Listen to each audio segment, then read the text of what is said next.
सणासुदीच्या दिवसात विशेषतः दिवाळी सणाला आपण गोड पदार्थ जास्त करतो, शिवाय पुरण पण करतो. मग अशा वेळी आपल्याला इलायची, जायफळ पावडर याची आवश्यकता भासते.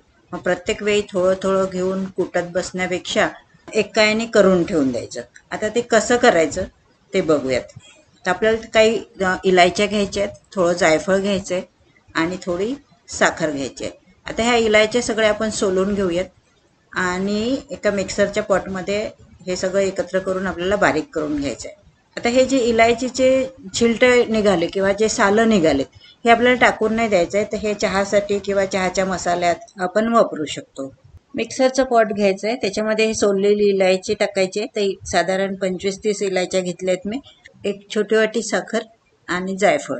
जायफळ इलायचीच्या 1/4 घ्यायचं आहे, खूप जास्त नाही घ्यायचं आणि त्याचे तुकडे करून घ्यायचे म्हणजे मिक्सरच्या पॉटमध्ये सहज आपल्याला काढता येईल. साधारण एवढ्या क्वांटिटीमध्ये घेतलं ना तर मिक्सरमध्ये सहज बारीक करता येते. अगदीच थोडं असलं तर खलबत्त्यात पण नीट कुटता येत नाही किंवा मिक्सरमध्ये व्यवस्थित बारीक होत नाही. बघा छान बारीक झालंय ना. याच्यामध्ये साखर असल्यामुळे हे लवकर बारीक होते. आता एक स्वच्छ छोटी एक डबी घ्या किंवा एखादी काचेची बॉटल घ्या. त्याच्यामध्ये हे स्टोअर करून ठेवायचं आहे. टाईट झाकण असलेलं भांडं घ्यायचं शक्यतो, म्हणजे याचा सुगंध जाणार नाही. त्याच्यामध्ये हे सगळं भरून ठेवायचं. एक छोटा चमचा कोरडा करून त्याच्यामध्ये टाकून ठेवायचा आणि हवं तेव्हा तुम्ही वापरू शकता. अशा प्रकारे जर करून ठेवलं ना तर वेळेवर ठोकपीट करत बसायची गरज नाही.